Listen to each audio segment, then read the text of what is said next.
오늘 우리들에게 주시는 말씀은 이사야 55장 8절에서 9절까지의 말씀입니다. 우리 함께 봉독합니다. 이는 내 생각이 너희의 생각과 다르며 내 길은 너희의 길과 다름이니라. 여호와의 말씀이니라. 이는 하늘이 땅보다 높음같이 내 길은 너희의 길보다 높으며 내 생각은 너희의 생각보다 높음이니라. 아멘. 예, 자리에 앉으십시오. 오늘은 이사야 55장 8절에서 9절까지의 말씀을 가지고 내 생각이 너희의 생각과 다르며 라는 제목으로 함께 말씀을 나누겠습니다. 여러분, 우리나라의 개신교단이 혹시 몇 개쯤 되는지 아십니까? 한 100개쯤 될까요? 개신교단. 뭐 감리교, 장로교도 되게 많거든요. 제가 30년 전에 들은 게 250개였습니다. 문공부에 정식으로 등록된 교단이. 그러니 지금은 몇 개 교단인지 알 수가 없습니다. 그런데 이 교단 가운데 아주 정통 보수라고 부르는 교단이 하나 있습니다. 고신측입니다. 고신측. 장로교인데요. 이 고신측에서 목회를 하던 아주 경건하신, 아주 친실한 목사님이 계셨습니다. 이분은 교회를 진정으로 사랑하셨고, 그리고 조그만 교회를 개척해서 단임을 하고 계셨는데, 어느 날 교회를 위해서 금식 기도하기로 결심을 하고 40일 금식 기도를 시작하셨습니다. 그런데 17일째 되던 해에 하나님께서 갑자기 불러가셨습니다. 그러니까 40일 금식 기도를 하다가 17일째 돌아가신 것입니다. 당시 목사님의 어린 아들은 이러한 것을 행하신 하나님을 도저히 이해할 수가 없었습니다. 아버지가 그냥 한 것도 아니고 교회를 위해서 40일 작정을 하고 기도를 하셨는데, 그러면 그 기도를 들으시고 부응을 해주셔야 되잖아요. 그게 하나님께 좋은 거잖아요. 그런데 17일째에 하나님께서 불러가셨으니 그 아들이 보기에 도대체 하나님께서 왜 그러셨는지 이해를 할 수도 없고 받아들일 수도 없었습니다. 그렇지 않겠어요? 그래서 사람들이 목사가 40일 금식 기도하는데 17일 만에 죽었다. 그럼 뭐라 그러겠습니까? 할렐루야라 그러겠습니까? 그봐, 금식 기도 아무나 하는 거 아니야. 하나님 뭐 그래? 이렇게 얘기하지 않겠습니까? 그런데 이 목사님의 아들이 당시 정말 이해하기 힘들었던 것은 하나님도 아니고 아버지도 아니었습니다. 바로 어머니였습니다. 왜냐하면 남편이 금식 기도하다가 갑자기 돌아가셨어요. 그리고 싸늘한 시신이 되어서 돌아왔습니다. 게다가 남편이 죽으니까 이제 목사가 비워줘야 됩니다. 그래서 애들을 데리고 길거리에 나 앉았습니다. 어려운 생활을 할 수밖에 없었습니다. 그러니 그런 상황에서 하나님께서 행하신 일에 대해서 회의를 갖지 않겠습니까? 그런데 이 어머니가 그 이후로 뭐라 그러냐 하면 그 막내 아들한테 너는 아버지의 뒤를 위해서 목사가 된다 하면서 이렇게 얘기를 합니다. 너희 아버지는 교회를 정말 사랑하셔서 교회를 위해 금식 기도를 하시던 중에 돌아가셨단다. 하나님께서 너무 빨리 부르셔서 미처 열매를 거두지 못하셨지. 그러니 자식인 내가 아버지의 뒤를 이어서 열매를 거두어야 한다. 그러면서 계속해서 볼 때마다 너는 목사가 돼야 돼. 목사가 돼야 돼. 그러니 이 아들은 뭐라고 생각했느냐 하면 어머니는 생각도 없는 분이고 감정도 없는 분이고 남편이 죽든 말든 우리가 어떤 생활을 하든 말든 신경도 안 쓰는 분이야 라고 그렇게 생각을 했습니다. 그런데 어머니는 그 사건 이후로 가끔 자기 아들을 무릎에 앉혀놓고 찬송가 310장을 불렀습니다. 아, 하나님의 은혜로 이 쓸데없는 자 왜 구속하여 주는지 난 알 수 없도다. 내가 믿고 또 의지함은 내 모든 형편하시는 주님 늘 보호해 주실 것을 나는 확실히 아냐해. 결국 어머니의 끈질긴 기도로 이 아들은 30살이 되었을 때에 목회자의 길에 들어섰습니다. 그리고 기도만 하고 미처 열매를 거두지 못했던 돌아가신 아버지의 기도의 열매를 많이 거두고 있습니다. 바로 이분이 분당 우리 교회를 담임하시는 이찬수 목사님이라고 하는 분입니다. 이 이찬수 목사님이 목회에 성공한 후에 어머니로부터 이런 간증을 들었습니다. 어머니는 처녀 때부터 신앙생활을 했는데 신앙생활을 한 이후로 한 번도 하나님께 원망과 불평을 한 적이 없었다는 겁니다. 심지어는 경건하고 성실한 좋은 목회자였던 그 남편이 금식 기도를 하다가 돌아가셨을 때에도 한 번도 원망하지 않았어요. 가족들이 길거리에 앉았고 정말 힘든 그 어려운 가난 속에서 생활할 때에도 하나님을 원망하지 않았다는 것입니다. 이러한 이야기는 이찬수 목사님이 쓰신 보호하심이라고 하는 책에 나오는 그러한 이야기입니다. 우리는 이 세상을 살면서 나름대로 인생의 계획을 세웁니다. 무엇을 공부하고 어떤 사람이 되고 어떤 직장에 들어가고 어떤 장사를 하고 또 어떤 삶을 살 것인가를 열심히 계획을 하고 그 계획을 이루기 위해서 아주 열심히 기도하면서 노력을 합니다. 그런데 그렇게 열심히 노력하고 기도하지만 우리들의 뜻대로 되는 것이 생각보다 많지는 않습니다. 내가 그토록 가기를 원했던 대학에 들어가지 못하는 일들도 있고 취업도 제대로 못하는 경우도 있고 사업을 시작했는데 망하는 그러한 경우도 있습니다. 또 건강을 잃어서 슬퍼할 때도 있고 사랑하는 사람을 잃고 굉장히 고통스러워할 때도 있습니다. 또 정말 믿었던 사람인데 믿었던 사람의 배신과 사기 때문에 고통을 당하는 그러한 경우도 있습니다. 우리는 열심히 신앙생활을 하면 하나님께서 우리들에게 복을 주실 것을 믿습니다. 그런데 이러한 일들을 만나게 되면 그러한 우리들의 믿음이 뿌리째 흔들리기 시작합니다. 차라리 하나님을 믿지 않는 사람들이 더 지혜로워 보일 때가 있습니다. 우리들은 하나님 섬기느라고 그 고생을 하는데 얻는 것은 없는데 세상 사람들은 주말에 즐기고 먹고 마시는 그런 모습을 보면 차라리 저 생활이 지금보다 낫지라고 하는 생각을 할 수도 있습니다. 이럴 때 우리는 어떻게 해야 될까요? 하나님께서 외면하시는 것 같은 이러한 순간을 만났을 때 하나님께서 복을 주시는커녕 우리들에게 고난과 슬픔과 아픔을 주실 때에 우리는 어떻게 해야 될까요? 사실 우리가 이 세상을 살다 보면 하나님의 관점과 우리의 관점이 다를 때가 있습니다. 하나님의 관점이 우리의 입장에서 보면 도저히 이해할 수 없는 그런 때가 있습니다. 오늘 본문 말씀을 우리 다시 한번 읽어보겠습니다.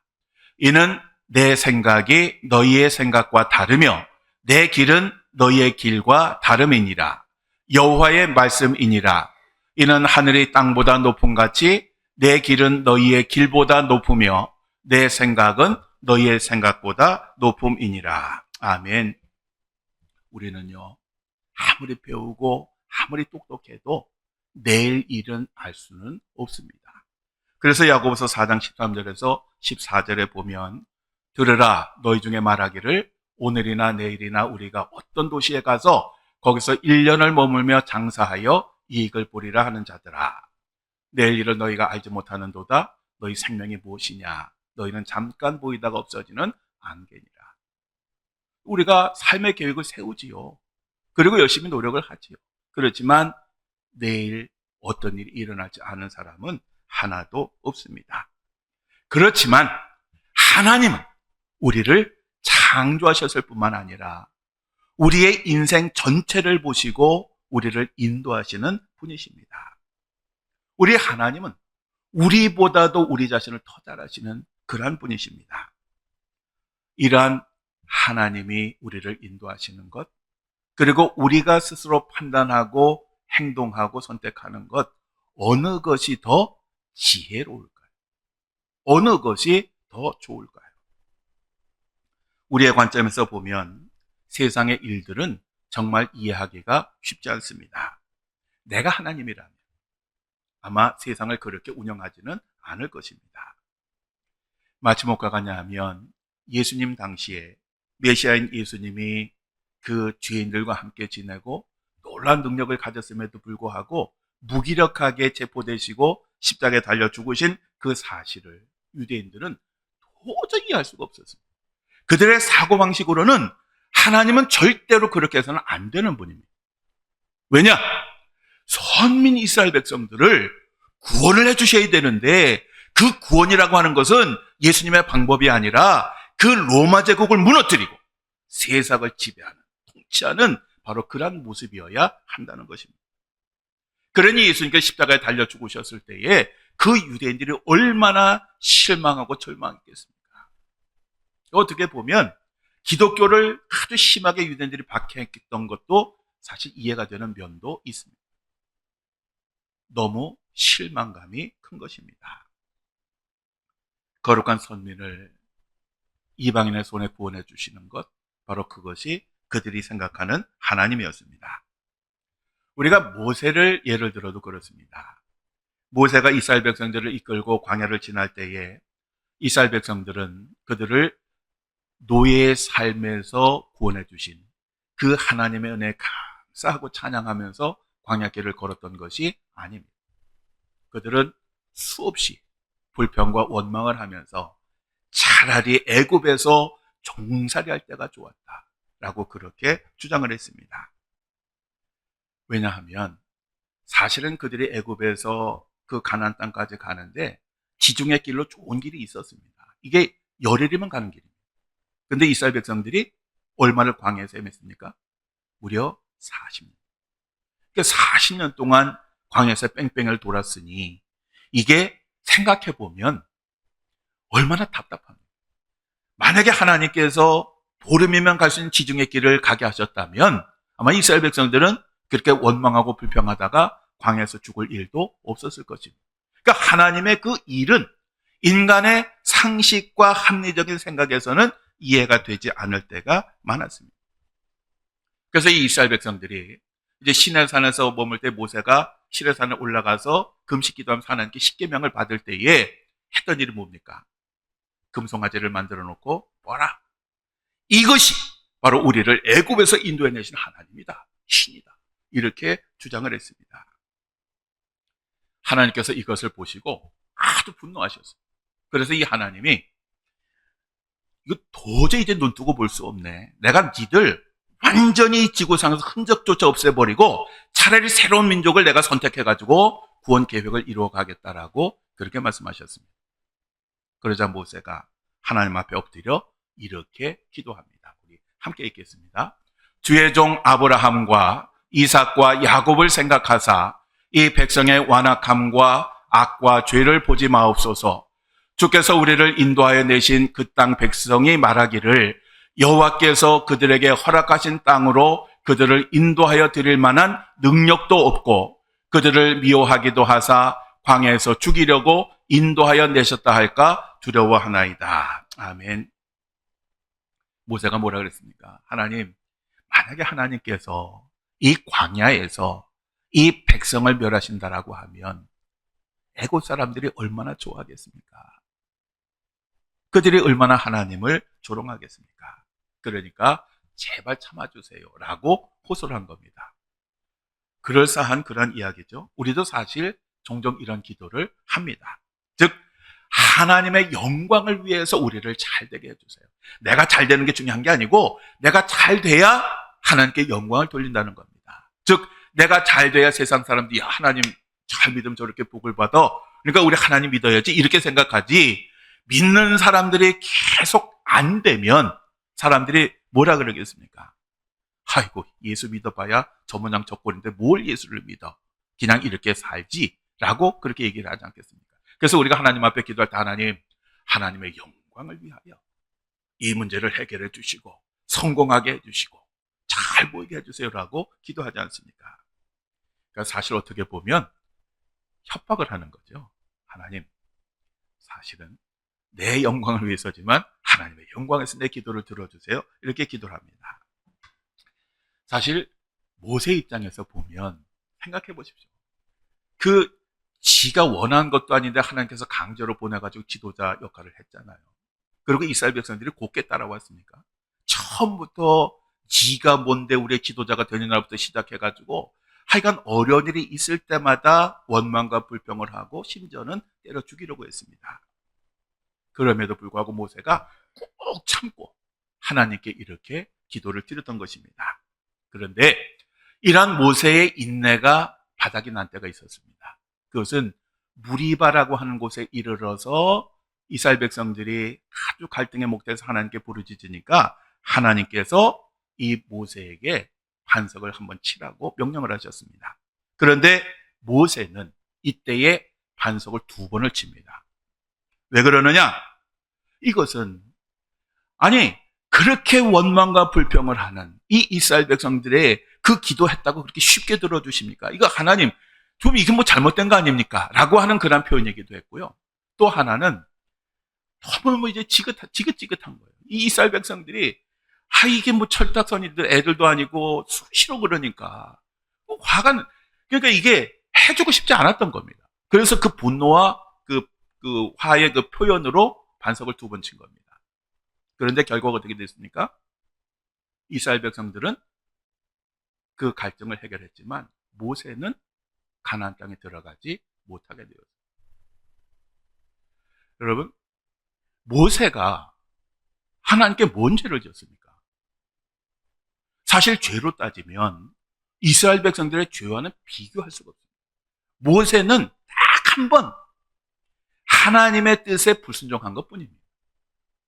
그런데 그 고생해가지고 가나안 땅까지 거의 다 왔는데 그 가나안 땅을 보기만 하고 거기서 죽습니다. 이게 상식적으로 이해가 됩니까? 하나님이라면 그렇게 하시면 안 되잖아요.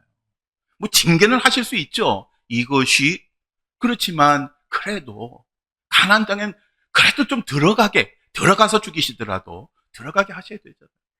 그런데 하나님께서는 너는 이제 끝이야 라고 말씀하셨습니다. 사실 모세 입장에서 보면 보통 억울한 게 아닐 겁니다. 가고 싶어 간 것도 아니고 강제로 보내놓고 그 고생 시켜놓고 그 땅 밟지도 못하고 데려가셨으니. 그런데 아마도 모세가 그랬을지도 몰라요. 하나님 말씀대로 저를 데려가시면 세상 사람들이 어떻게 말하겠습니까? 또 이스라엘 백성들이 뭐라고 말하겠습니까? 그래서 모세를 이렇게 별명을 만든 사람이 있습니다. 하나님의 올무에 걸려든 지도자. 멋있죠? 하나님의 올무에 걸려든 지도자. 그러니까 세상 사람 아주 속된 표현으로 하면 쓴물 단물 다 빨아먹고 버림받은 지도자. 이게 모세였습니다. 여러분, 하박국 선지자 아시죠? 하박국 선지자. 네. 하박국 선지자의 그 유명한 우리 신앙 고백을 합니다. 이 하박국 선지자는 구약의 도마라고 불렸습니다. 왜냐하면 하나님께서 하시는 일에 대해서 아주 노골적으로 의심을 했던 선지자였기 때문에 그렇습니다. 특별히 하박국 선지자가 뭘 불만을 터뜨렸냐 하면 거룩한 이스라엘 백성들이 하나님 앞에서 죄란 죄는 다 짓고 있는데 하나님께서 그들을 손보시지를 않는 겁니다. 좀 하나님께서 그들이 짓는 죄를 심판하시면 얘들이 무서워서라도 신앙생활을 제대로 할 텐데 그 꼴을 보시면서도 하나님께서 침묵을 일관하시거든요. 그러니까 이 하박국 선지자가 하나님께 따진 겁니다. 하나님, 공의와 정의의 하나님이면 죄를 짓는 이스라엘 백성들을 치셔야지요. 정신 차리게 하셔야지요. 그래서 공의와 정의를 세워주셔야죠. 왜 하나님께서 이들을 보시고 침묵하십니까? 하나님께 그렇게 따졌습니다. 그러자 하나님께서 이 하박국 선지자에게 말씀하시기를, 야, 그렇지 않아도 내가 이 죄에 대한 심판을 하려고 신바벨론 제국을 지금 준비하고 있어. 이제 그들을 통해서 내가 심판을 하실 거야. 이 이야기를 들으니까 이 하박국 선지자가 처음에는 역시 그럼 그렇지 하나님이야 라고 생각을 했는데 가만히 생각해 보니까 더 큰 실망이 다가왔습니다. 왜냐하면 하나님께서 심판의 도구로 세우신 나라는 신바빌론 제국, 하나님을 믿지 않는 우상을 숭배하는 이방 나라. 그러니까 만약에 그들이 이스라엘 백성들을 쳐서 점령을 하게 되면 당시에는 이기는 나라의 신이 승리의 신이거든요. 그러니까 신바벨론 제국이 이스라엘을 쳐서 점령을 하면 누구에게 영광이 돌아가느냐? 그들의 신에게 영광이 돌아가는 말도 안 되는 이야기입니다. 그래서 그 선지자가 생각하기를, 아니 하나님, 능력이 많으시니 직접 치시면 되지. 고난도 주고 뭐 시련도 주고 뭐 하나님 하실 일이 많잖아요. 그렇게 하시면 되지. 왜 굳이 하나님을 믿지 않는 이방 민족을 통해서 망신당하려고 하십니까? 그렇게 또 따진 겁니다. 하여간 겁도 없습니다. 그런데 하나님께서 그 얘기를 들으시고, 야, 그것도 걱정하지 마. 걔들도 내가 정하신 때가 되면 그 죄에 합당한 죄값을 내가 물을 거야. 라고 그렇게 말씀을 하셨습니다. 그렇게 되자 결국 이 하박국 선지자가 하나님 뜻에 철저히 순종하게 됩니다. 왜냐? 하나님의 말씀을 들으니 자기가 생각하는 건 너무 작고 하나님은 큰 그림을 이미 다 그리고 계셨기 때문입니다. 그래서 이 하박국 선지자는 나의 이 좁은 생각, 나의 이 편견을 가지고 역사를 보는 것은 옳지 않아. 우리 하나님께서 어떻게 하시든지 간에 그렇게 인도하시는 것이 가장 정의롭고 공의롭고 올바른 것이야 라고 깨닫게 됩니다. 그래서 유명한 이 고백을 합니다. 우리 함께 읽겠습니다. 내가 들었으므로 내 창자가 흔들렸고 그 목소리로 말미암아 내 입술이 떨렸도다.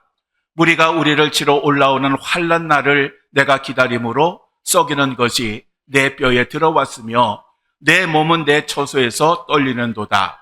비록 무화과 나무가 무성하지 못하며 포도나무에 열매가 없으며 감람나무에 소출이 없으며 밭에 먹을 것이 없으며 우리의 양이 없으며 외양간에 소가 없을지라도 나는 여호와로 말미암아 즐거워하며 나의 구원의 하나님으로 말미암아 기뻐하리로라. 아멘. 하박국 선지자는 이제는 나의 관점에서 보는 것은 완전히 내려놨습니다. 그리고 하나님의 관점에서 현실을 보기 시작했습니다. 그런데 그 현실이 변한 게 아닙니다. 우리가 조금 전에 읽은 것처럼 현실은 굉장히 끔찍한 겁니다. 이 신바벨론 제국이 이스라엘을 침공해가지고 수많은 사람들 죽이고 약탈하고 불지르고 할 때 그 끔찍한 현실은 없어지지 않았습니다. 그런데 하박국 선지자 고백하는 게 뭐냐 하면 비록 그리할지라도 나는 여호와로 인하여 기뻐하고 즐거워하겠다라고 그렇게 고백했습니다. 시선이 바뀌니까 비록 절망적인 현실 속에서도 소망을 보게 된 것입니다. 우리 하나님은 너무너무 크신 분이십니다. 우리 인간이 따라갈 수 없는 지혜의 하나님이십니다. 우리의 일을 돌이켜보면 알 수 있습니다. 우리가 지나온 인생의 길을 보면 참 어려울 때가 많았지요. 눈물의 때도 많았지요. 낙심할 때도 많았지요. 때로는 하나님 왜 이러십니까? 왜 나만 이렇게 못 살게 그러십니까? 좀 잘되게 하시면 좋잖아요. 잘되게 하시면 내가 하나님께 얼마나 열심히 하겠습니까? 라고 하는 때도 참 많이 있었습니다. 그런데 돌이켜보니까 바로 그때에 하나님의 은혜가 있었고 하나님의 사랑이 있었고 하나님 주시는 복이 있었습니다. 문제는 우리가 이것을 너무 늦게 깨닫는다는 겁니다. 이러한 이야기를 듣고 다시 세상으로 가지만 또 세상에서 살다 보면 또다시 원망과 불평과 하나님의 섭리에 대해서 이의를 제기하기도 합니다. 사실 우리가 구원을 받은 이 자체도 이거는 이성적으로는 절대 있을 수 없는 일입니다. 이거는 비합리적이어도 보통 비합리적인 것이 아닙니다. 어떻게 하나님 싫다고 간섭받는 거 싫다고 열심히 도망다니는 우리들을 그렇게 쫓아다니실 수가 있습니까? 하나님께서 인간을 찾아오신 역사를 보면 스토커보다 훨씬 더한 것이 하나님이십니다. 게다가 원수된 우리들을 위해서 모진 고난과 고통을 당하시고 십자가에서 대신 죽으셨습니다. 아니 어떻게 원수를 위해서 그렇게 하실 수가 있습니까? 도대체 하나님께서 우리를 왜 사랑하십니까? 우리가 사랑받을 만한 존재인가요? 우리가 하나님께서 사랑할 만한 어떤 행동을 했기 때문인가요? 아닙니다.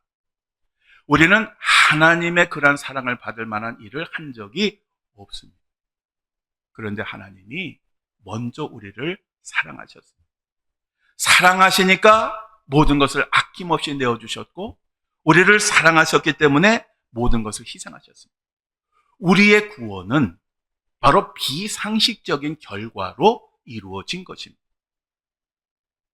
그런데 그러한 우리가 하나님 앞에 합리적인 것, 이성적인 것을 이야기한다면 얼마나 어불성설이 되겠습니까? 여러분, 사실 우리는 예수님을 믿기는 믿지만 예수님의 말씀대로 살기 진짜 어렵습니다. 예수님이 하신 말씀 중에 누가 오른뺨을 치면 왼뺨을 돌려대라, 이 말씀이 아주 대표적인 예인데요. 여러분, 누가 여러분에게 와서 뺨을 쳤다고 한번 생각해 보십시오. 여러분 어떻게 하시겠어요? 예수님 말씀처럼 여기도 대봐, 여기 쳐봐, 이렇게 하시겠어요? 확 분노가 치밀어 오르지 않겠습니까? 패지는 못할지라도 어떻게 그걸 용서할 수가 있습니까? 그것도 그 사람이 진정으로 사죄한다면 모를까, 여전히 지는 잘났다고 잘했다고 생각하는 사람을 그래 나는 너를 사랑해, 너를 용서해 라고 하는 게 이게 가능한 얘기입니다. 말도 안 되는 그러한 이야기죠. 그렇기 때문에 우리들은 예수님의 말씀대로 살 수가 없는 것입니다. 만약에 우리가 예수님처럼 나는 너를 사랑해, 용서한다라고 선언한다라고 하면 그거는 세상적으로 보면 아주 비굴한 것입니다. 정의롭지 못한 것입니다. 그거는 아주 수치스러워, 자기가 힘이 없기 때문에 어쩔 수 없이 하는 그러한 것으로 보일 수밖에 없습니다. 그래서 우리는 오른뺨 맞으면 절대로 왼뺨 못 돌려댑니다. 피하든지 패든지 아니면 미워하든지, 이 중에 하나밖에 할 수밖에 없습니다. 바로 이것이 우리의 관점입니다. 우리가 보는 세상입니다. 여러분, 우리 모두 이것을 꼭 기억합시다. 하나님의 관점이 우리의 관점과 다르기 때문에 우리에게 죄사함이 주어졌고 거듭날 수 있었고 구원을 얻을 수 있었다는 것입니다. 하나님의 관점과 우리의 관점이 다르기 때문에 그것이 우리들에게 은혜가 된 것입니다. 우리와 같았다면 우리 중 누구도 구원을 받을 수 없었을 터인데, 하나님의 관점이 우리와 달랐기 때문에 우리 모두가 구원을 받고 이렇게 천국 소망을 가지고 행복하게 살 수 있게 된 것입니다. 사랑하는 성도 여러분, 하나님의 생각은 우리의 생각과 다르고 하나님의 길은 우리의 길과 다릅니다. 하나님의 생각이 우리의 생각보다 훨씬 더 깊고 하나님의 길이 우리의 길보다 훨씬 더 높습니다. 그러니 하나님의 관점과 우리의 관점이 다르다면 그때 우리는 무엇을 선택해야 되겠습니까? 우리가 하나님을 이성으로 이해할 수 없기 때문에 우리는 감사해야 됩니다. 우리 삶에 일어나는 모든 일들을 우리는 이해할 수 없지만, 정말 받아들이기 너무너무 힘들지만, 그러나 나보다 더 크신 하나님, 나보다 더 위대하신 하나님, 내 인생 전체를 보시고 주관하시는 하나님의 생각이 옳다라고 인정을 한다면 우리는 그 어려운 때를 능히 이길 수 있을 것입니다. 여러분, 오늘 어려움이 있으십니까? 인생의 실패의 순간에 있으십니까? 너무 가슴이 아파서 어떻게 할 수 없는 그런 어려운 때를 지나고 계십니까? 속이 너무너무 상하십니까? 그래서 하나님을 원망하고 불평하고 싶으십니까? 아마도 그렇다면 여러분이 지금 여러분의 관점에서 모든 것을 보기 때문에 그러한 생각이 든 것입니다. 이제 여러분의 관점을 내려놓으셔야 됩니다. 하나님의 관점으로 볼 수 있도록 성령의 도우심을 구하십시오. 그래서 하나님의 관점으로 여러분의 인생을 다시 보시고 해석을 해보시길 바랍니다. 그러면 제가 장담하건대 오늘 여러분의 불평과 불만의 그 제목들이 기쁨과 감사의 제목으로 변화될 것입니다. 왜냐하면 하나님께서 여러분에게 그렇게 하셨다면 여러분을 사랑하시는 하나님에게는 놀란 계획과 뜻이 있으시기 때문에 그렇습니다. 바로 이것을 보는 것이 믿음입니다. 여러분도 이 세상을 사는 동안 끝까지 항상 하나님의 눈으로 모든 것을 보셔서 어떠한 중에도 감사와 찬양을 잃지 않는 그러한 복된 성도들이 되시기를 주님의 이름으로 간절히 축원합니다. 기도하시겠습니다.